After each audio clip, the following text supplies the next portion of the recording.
Welcome to Lavanya's life style. Friends, ఎప్పటిలాగే ఈరోజు కూడా ఒక మంచి డివోషనల్ వీడియోతో మీ ముందుకు వచ్చేసానండి. ఫ్రెండ్స్, ఈరోజు మనం ఉగాదికి ముందు రోజు వచ్చే కొత్త అమావాస్య రోజు ఆ గ్రామదేవత పూజా విధానం మన ఇంట్లో ఎలా చేసుకోవాలో ఈరోజు మనం చాలా క్లియర్గా ఇప్పుడు తెలుసుకుందామండి. అలాగే లావణ్యాస్ లైఫ్ స్టైల్ ఛానల్ని మీరు ఫస్ట్ నుంచి ఫాలో అయ్యే వాళ్ళైతే మీకు తప్పకుండా మీరు ఆ వీడియోస్ని చూసే ఉంటారండి. నేను గ్రామదేవత పూజ ఇంట్లో ఎలా చేసుకున్నానో అనేది చాలా క్లియర్గా నేను అప్లోడ్ చేశాను. ఈరోజు మనం గ్రామదేవత పూజ మన ఇంట్లో ఎలా చేసుకోవాలో ఇప్పుడు చూద్దాం. ఫ్రెండ్స్, ఉగాదికి ముందు రోజు వచ్చే అమావాస్యని కొత్త అమావాస్య అంటారు. ఈ కొత్త అమావాస్య రోజున గ్రామదేవతను ప్రతి ఊర్లోనూ అక్కడ ఆయా పేర్లతోటి, అనగా మరినమ్మ తల్లి అని, నూకాలమ్మ తల్లి అని, దుర్గాలమ్మ తల్లి అని, పోలేరమ్మ తల్లి అని, ఇలా గ్రామదేవతల పేర్లు అనేకం ఉంటాయి. ఏ ఊరి ప్రజలు ఆ ఊరి గ్రామదేవత పేరు తలుచుకొని ఆ అమ్మవారికి ప్రతి సంవత్సరము కొత్త అమావాస్య రోజు చక్కగా పూజలు చేసుకొని నైవేద్యం పెడుతూ ఉంటారు.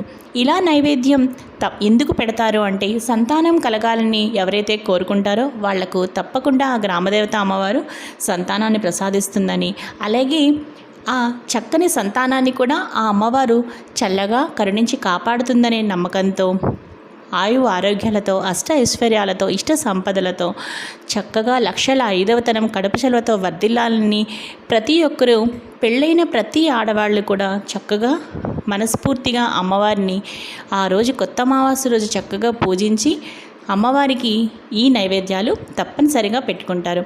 మరి ఆ నైవేద్యాలు ఏంటో ఇప్పుడు తెలుసుకుందాం. ఫ్రెండ్స్, మనం కొత్త అమావాస్య రోజు గ్రామదేవతకి పెట్టవలసిన నైవేద్యాలు ఏమిటి అంటే, తప్పనిసరిగా పూర్ణం బూరెలు పెట్టాలి, అలాగే గారెలు, తర్వాత పెసరపప్పు, అంటే నానబెట్టిన పెసరపప్పు ఉంటుంది కదా, అంటే పెసరపప్పుని కొంచెం నీళ్ళల్లో నానబెట్టి మనం వడకడతాం కదా, వడపప్పు అంటాం. వడపప్పు, అలాగే పానకం, దానితో పాటు చక్కగా అన్నం, ఇంకా కొన్ని ప్రాంతాల్లో తెల్లగపిండి కూడా చేస్తూ ఉంటారు, తెల్లగపిండి కూర. ఇక చల్లని ఉపారంగా మనం ఏం చెప్తాము అంటే పెరుగు అండి.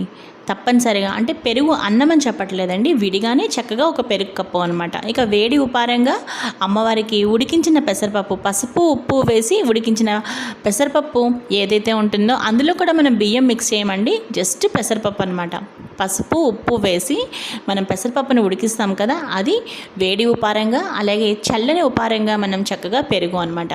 ఇప్పుడు మనం అసలు ఎలా అమ్మవారి పూజ చేసుకోవాలి, నైవేద్యాలు ఎలా మనం అరేంజ్ చేయాలి అనేది కూడా మీకు చెప్తాను. అంటే మన ఇంట్లో చేసుకున్న, అంటే మనం